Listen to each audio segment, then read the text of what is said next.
रूपिणी विद्यारम्भं करिष्यामि सिद्धिर्भवतु मे सदा। सरस्वती सभा मध्ये सुलक्ष्मी ज्ञान रूपिणी कल्याणी सर्वलोकस्य माता ज्ञानमती मथा। चलो द्वादशांगमयी जिनवाणी माता की जय। सरस्वती की प्रतिमूर्ति गणिनी प्रमुख श्री ज्ञानमती माता जी की, अयोध्या शाश्वत तीर्थ की जय।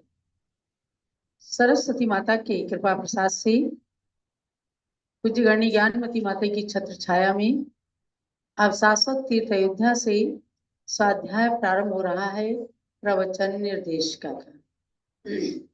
68 ग्रंथों के सार को अपने अंदर समाविष्ट किए हुए ये प्रवचन निर्देश का ग्रंथ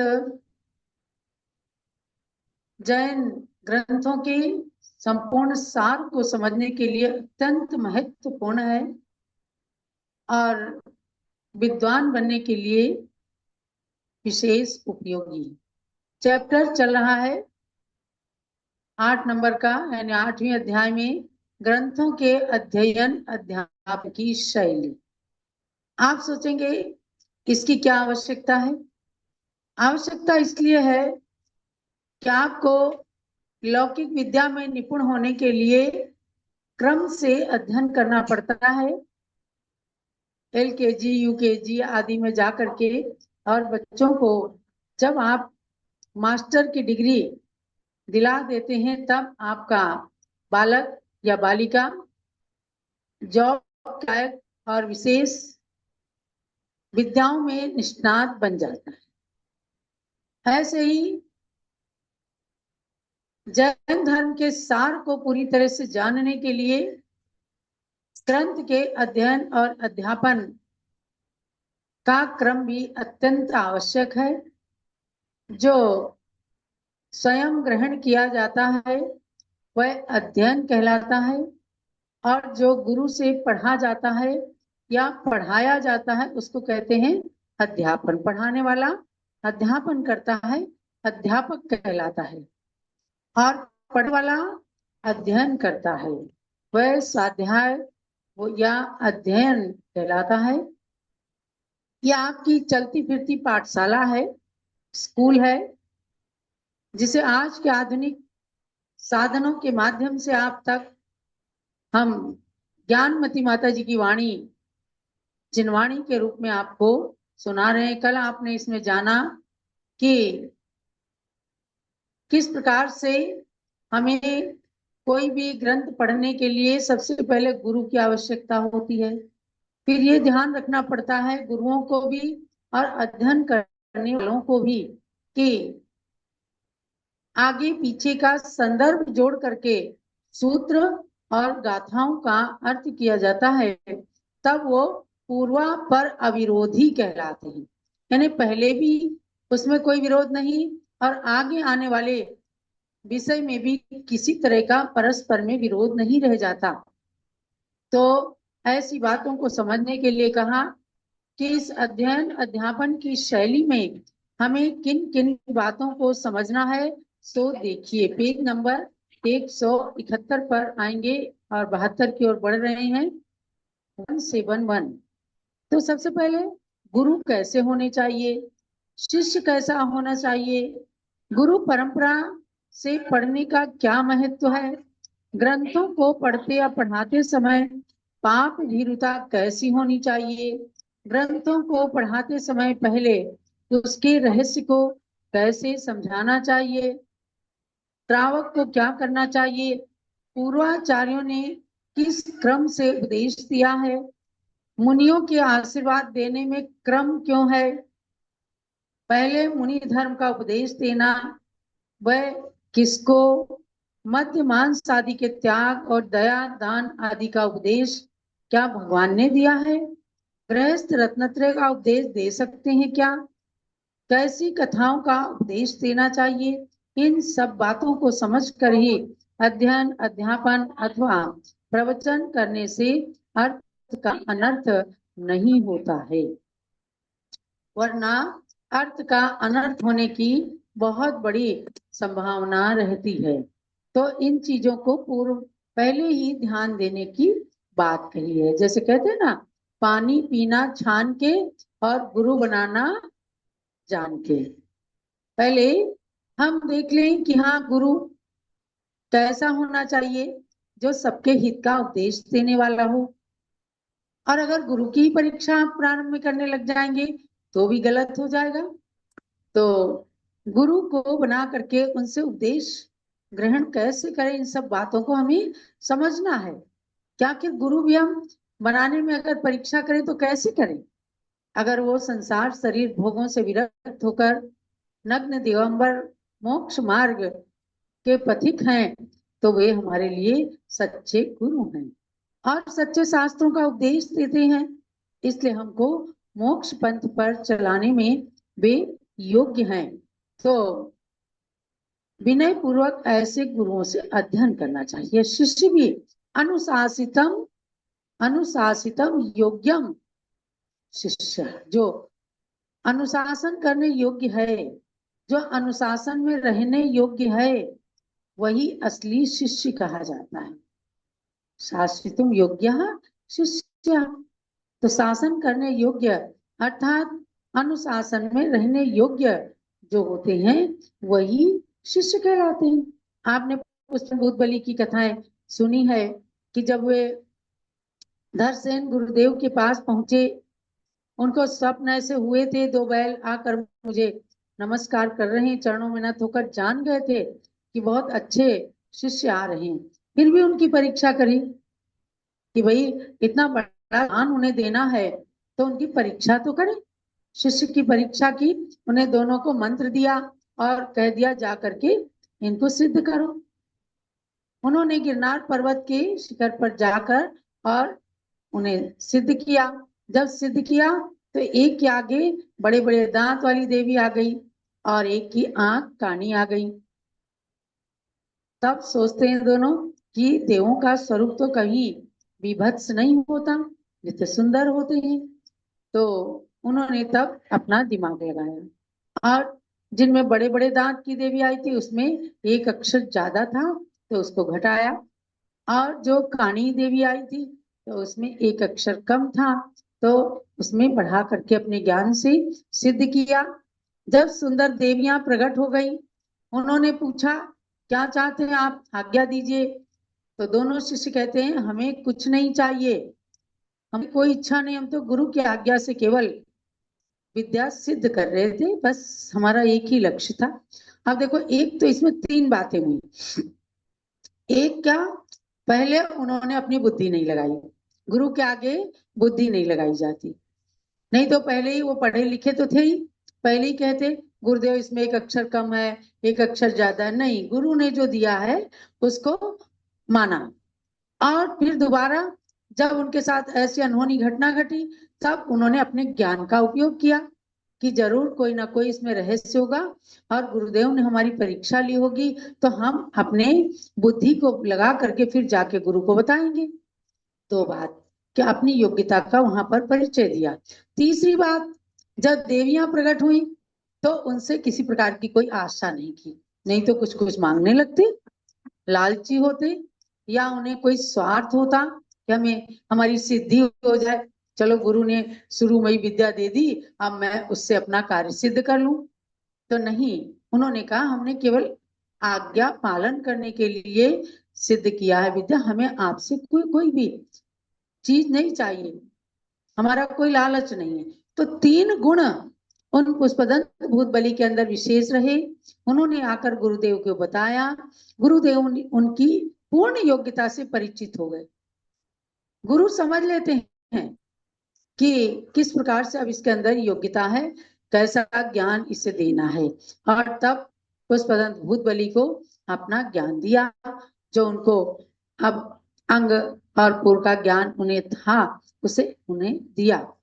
और आज उसके बल पर, उन शिष्यों के समर्पण के बल पर आज सतखंड आगम जैसा सिद्धांत ग्रंथ हमें मिल रहा है। अगर वो स्वार्थी शिष्य होते, स्वार्थी गुरु होते, तो वो ज्ञान आज तक हमें नहीं मिलता। या तो वो गुरु वो ज्ञान अपने साथ लेके चले गए होते या शिष्यों ने लेकर उसका दुरुपयोग कर लिया होता। तो आज इस प्रसंग के अनुसार बता रहे हैं कि शिष्य और गुरु दोनों ही कैसे होने चाहिए। बहुत ही उदारता का परिचय होता है।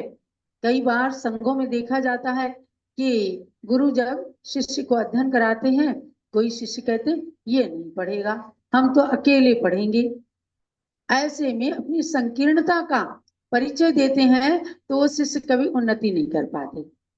हमने देखी है इस प्रत्यक्ष में, एक माता जी ने कह दिया कि हम तो अकेले पढ़ेंगे, हम आपके साथ किसी दूसरे शिष्य को नहीं देख सकते। तो उनका ज्ञान धीरे धीरे करके हमने प्रत्यक्ष में देखा कुंठित हो गया। और जो उदारता का परिचय देते हैं कि मैं पढ़ूं, मेरे साथ कितने ही लोग पढ़ लें, या हमसे कोई पूछता है तो उसको हम अच्छे से बता दें, तो ये जो है कुएं के जल के समान विद्या भी बढ़ती जाती है। इसलिए कहा सरस्वती भंडार की बड़ी अपूर्व बात, ज्यों खर्चे त्यों बढ़त है और बिन खर्चे घट जात। बिना खर्च किए कोई सोचे बस मैं ही जानू इसको, कोई जानने न पाए, तो ये निन्हा होता है और इससे विद्या घट जाती है। मैंने इन चैप्टर को जब पढ़ा, मैंने सोचा था मैं कह दूंगी कि आप जिज्ञासु लोग अपने आप पढ़ लेना, लेकिन मुझे सबसे ज्यादा ये यथार्थ लगे कि इनको तो जरूर ही पढ़ाना चाहिए और इनके रहस्य को बताना चाहिए। तो महानुभाव, सरस्वती का भंडार कुएं के जल के समान है, सागर के समान है कि उसमें से चाहे जितनी बाल्टी जितने घड़े जल निकाल लो, सागर का पानी तो बढ़ता चला जाएगा। कुएं का स्रोत कभी सूखने वाला नहीं है, और जिस कुएं से पानी नहीं निकाला जाएगा तो स्रोत भी सूख जाएगा। कितने कुएं आज सूख गए। तो ऐसे ही अपने ज्ञान को सदा बांटना, और ये प्रत्यक्ष में हमने देखा है ज्ञानमती माता जी को कितना बांटती हैं। आज भी उनकी बांटने की इच्छा रहती है। अभी हम मंदिर के दर्शन करने जाने लग गए, एक बेटी आई थी बाराबंकी की, उनने कहा हम माता जी अमेरिका में रहते हैं। बड़ा अच्छा लगा। बोले बेटी यहाँ से किताब लेके जाओ, पढ़ना, बच्चों को भी पढ़ाना और अपनी जैन संस्कृति को सदा जीवंत रखना। एक भैया आए, बोले ऑस्ट्रेलिया से आए हैं, भारत के हैं, जैन हैं, लेकिन बाहर जाकर के जॉब कर रहे हैं, तो उनको भी हमेशा देने की, ये नहीं है कि अगर बच्चा आया हम इतने बड़ी माता जी हो गए हम बच्चे से कैसे बोले। एक बच्चा आया उसको बाल विकास पढ़ाने लग गई, ज्ञानमती माता जी सतखंडागम की टीका करती और उसको बाल विकास पढ़ाने लग गई, नमोकार मंत्र पढ़ाने लग गई। हमने कहा कि देखो तो सही कि किस प्रकार से माता जैसे अपनी ममता से बच्चों की इच्छाओं को पूर्ण करती है, किसी को दुखी नहीं होने देती है। इस प्रकार से इन्होंने अपने जीवन भर ऐसे अपने शिष्य शिष्याओं को बांटा, तो आज इनका ज्ञान वो बड़ा हो गया और इनके शिष्य शिष्याएं विद्वान बन गए। आप जिनमती माता जी, आदिमती माता जी, इन लोगों की बातें सुनते हैं। अरे इन्होंने अगर प्रमेय कमल मार्तंड का अनुवाद किया तो कैसे, हमने अपनी आंखों से देखा है। ज्ञानमती माता जी एक पेज पढ़ाती, कहती कल इसको हिंदी में लिख के लाना, और वही लिख लिख के पेजेस, और वो पूरा ग्रंथ पढ़ करके उन्होंने लिख लिया। ये हो गया कि जिनमती माता जी उसकी अनुवादिका बन गई। तो क्या है उसके पीछे रहस्य, हमें कई बार जिनमती माता ने स्वयं बताया कि भाई हमारा कुछ नहीं है, ये सब हमारी अम्मा का दिया हुआ है। लेकिन कुछ लोग जो निंदा करते हैं वो इस चीज को उजागर नहीं होने देते। जो विद्वान उसका संपादन करने लगते हैं, कहते हैं अरे माता जी आप तो इतनी विद्वान हैं, आप ज्ञानमती माता का नाम क्यों देते हैं। ये निंदा है, ये शिष्यों को भड़काने का तरीका है। ऐसे हमारी आदिमती माता जी, इनको गोमट साहब कर्मकांड पढ़ाया और उसको कह दिया कि बेटा तुम इसको लिखो, एक एक चार्ट, एक एक बंद विच्छुत्ति, उदय विच्छुत्ति, सत्ता विच्छुत्ति, ये सब चीजें पढ़ाते हम लोगों को पढ़ाया। हमारी कॉपियां मोटी मोटी रखी हुई अब तक, और वो ग्रंथ बन गया। तो आदिमती माता जी उसकी अनुवादिका बन गई। तो ये सब गुरु का उपकार है। आज हमने भी सतखंडागम की सिद्धांत चिंतामणि टीका का हिंदी में अनुवाद किया, तो कैसे, क्यों किया? ज्ञानमती माता ने कहा कि बेटा तुम इसका हिंदी में करो, मैं संस्कृत की टीका लिख रही हूँ और तुम हिंदी करो तो जल्दी जल्दी छप जाएगा। अब जब मुझे लिखने में थोड़ी देरी होने लग गई तो इनके फिर आकुलता हुई, तो आखिरकार 2 ग्रंथों का हिंदी इन्होंने स्वयं भी कर दिया, छठी पुस्तक और 7वीं पुस्तक, 8वीं, ऐसे करके 2 लिख दिया। लेकिन मैं कोशिश करती हूँ तो ये हम सबके ऊपर इनका बड़ा उपकार है। चिंतन करें कि ये पंक्तियां जो ग्रंथों से लेकर ज्ञानमती माता ने लिखा है कि हमें किस प्रकार का शिष्य बनना चाहिए और किस प्रकार का गुरु बनना चाहिए। जब हम पूरे ग्रंथों का अध्ययन गुरु से कर ले, फिर अगले शिष्यों को पढ़ाएं, अध्यापन कराएं। तो अध्यापन कराने वाला ग्रंथों को पढ़ाने वाले मुनि या श्रावक उपाध्याय, गुरु अथवा अध्यापक कहलाते हैं, तथा उपदेश देने वाले भी उपाध्याय या गुरु होते हैं, और विद्वान पंडितगण वक्ता कहलाते हैं। ये भी आचार्य की डिग्री ले लेते हैं, कोई न्यायाचार्य, कोई सिद्धांताचार्य बन जाते हैं। तो लेकिन विद्वान ही रहते हैं, तो इसलिए उनके अंदर वक्ता का गुण आता है। गुरु में क्या गुण होना आवश्यक है? शिष्य या श्रोतागण कैसे होने चाहिए? गुरु परंपरा से अध्ययन करने या उपदेश सुनने का क्या महत्व है? पहले इन सभी बातों को अच्छी तरह समझ लेना चाहिए, पुनः गुरु या वक्ता बनना चाहिए। तो भव्यात्माओं, ये चैप्टर आप बहुत अच्छे से पढ़ा। चलो अभी लोकार्पण कर देना। तो इन चीजों को जानना इसलिए आवश्यक है कि आप अभी अध्ययन कर रहे हैं, खूब ज्ञान प्राप्त कर रहे हैं, क्योंकि अनेक लोगों से भी आपको अध्ययन करने का अवसर मिलता होगा। मैं तो केवल पूज्य ज्ञानमती माता की आज्ञा से कि भाई हमारी बात ग्रंथ के माध्यम से लोगों तक पहुंची और उसका अध्ययन करके निष्णात हो सके। प्रवचन सुनते हैं, इधर का उधर निकल जाता है, लेकिन जब आपको परीक्षा देनी पड़ती है तो उसको आद्योपांत पढ़ना पड़ता है। कई घरों से सूचना आती है कि भाई जैसी परीक्षा घोषित होती है, बच्चे कहते हैं अब तो मम्मी परीक्षा की तैयारी में लग गई। तो पहले मम्मियां अपने बच्चों को परीक्षा दिलाती हैं, उनके पीछे लगी रहती हैं, फिर बच्चे देखते हैं कि अब हमारी मम्मी परीक्षा की तैयारी कर रही है, माताजी उन्हें पढ़ा रही हैं। ये एक अच्छी व्यवस्था है। आप तक ऐसी शास्त्र की बातें, हित की बातें जाएं, यही हमारा उपक्रम रहता है। आज हमारे बीच में लखनऊ उत्तर प्रदेश की राजधानी से श्रीमती शुभा जैन, जिनका सुनैना इनाम है, धर्मपत्नी अभिदीप जैन, रिंशु जैन आई है।